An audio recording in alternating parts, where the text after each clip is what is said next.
So how do you deal with the situation when you're getting leaner and you're seeing some success with the process, but every once in a while you have this little slip up, and that little slip up turns into a chain reaction, and that chain reaction turns into a whole day destroyed, sometimes even multiple days, can be even multiple weeks, and then it becomes a huge setback. You've regained a lot of body fat. Now you have to lose that body fat again because you've already lost it. Now you're kind of spinning your wheels and you're losing the same body fat over and over again. It's a really slow process. And it's mentally very defeating. Maybe you're like me, maybe you really have a hard time moderating, where one piece of a chocolate bar, you can't really stop there because when you had a little bit, you kind of have to have the whole bar. Or when you eat a little bit over your daily intake of calories, now all of a sudden the diet is over and bam, you ate 1,000 or 2,000 or 3,000 calories more.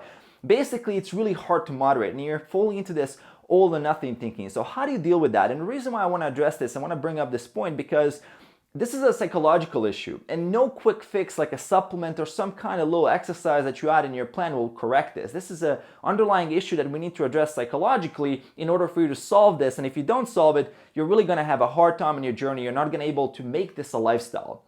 And that's really what I want to talk to you about in this video and give you some strategies how I personally dealt with this, because I'm also that all or nothing type of thinking. If I'm going to do something, I'm going to do it right. If I'm going to eat something, I'm going to go all the way, right? So it has to be like that. And I've battled this over the years, these perfectionist tendencies myself, and I'm going to share with you some things that really work for me well so I can help you on your journey. And by the way, if you're new here, my name is Mario Tomic, and if you'd like to learn more about fitness, nutrition, and the psychology behind all of this, and really how to make it a sustainable lifestyle, consider subscribing below. So make sure to hit that bell icon to enable notifications for future videos. And now let's dive into it. So one of the biggest issues when you are someone with perfectionist tendencies like myself, and I am thinking more black and white in some situations, is that I have to be very careful with the approach that I use, and the systems that I have in place have to be tailored toward that type of psychology. And we all have different types of psychologies. If you're someone who's maybe tried something like carb cycling, and you find that every time you're on a high carb day you overeat, well, it's not really that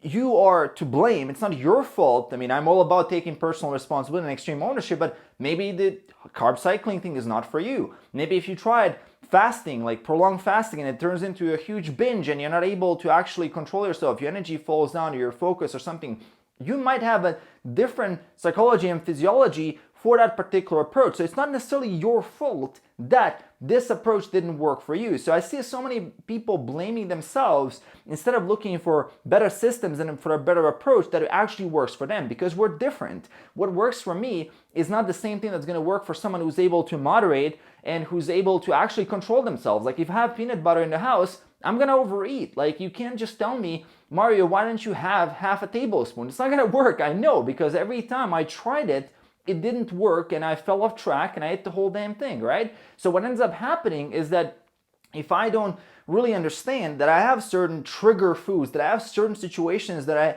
am thinking black and white, and if I'm not tailoring around that, I can keep repeating the same mistake over and over again and then blaming myself for actually falling off track, while instead it's really the system. It's the system that I didn't organize my environment. Why is that food even in the house? Why is that food available to me if I know that that particular food is going to trigger me to think black and white? And look, this goes not just in terms of nutrition. In terms of training, it's very, very common as well. Like if you can't do your full 1 hour workout, well, may as well not even try with the 30-minute workout. Even though a 30-minute workout would make a huge difference on your journey and would actually improve everything and you'd be able to make great progress, you're not willing to go there because you can't do your full 1 hour.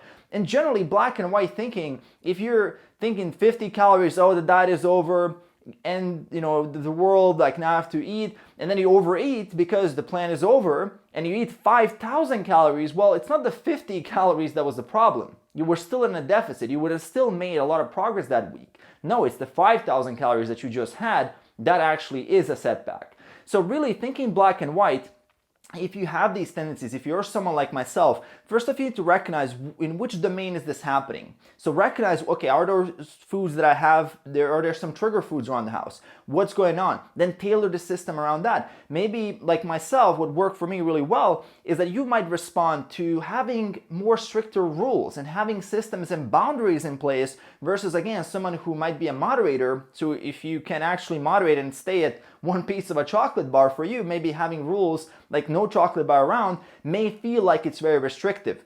So you might respond to a more flexible system where you have the chocolate bar around and every time you want a little bit, you can have some. But if you do the same thing with me, I'm gonna eat the whole thing. So for you, you might need to have more systems in place, more boundaries, more rules that you can actually adhere to. And for you, it's not gonna feel very restrictive. And same for me, like I don't feel like when I have clear boundaries, when I know what to do, when the system is in place and I have my structured flexibility in place, I'm good. Like I know what to do, I know how to stick with it. But if you do the exact same thing with someone else with a different psychology, they may not be able to stick with that as well. So really at the end of the day, everything you do has to be tailored to your psychology. There are certain mechanistical things, of course, that apply to us as individuals that we need to know, of course, like there's basic thermodynamics and things of that nature that we need to adhere to. But of course, beyond that, there's this whole realm of how to stick with something, how to be consistent. And this is where a lot of psychology comes into play. So you understanding yourself and learning more about yourself throughout the journey,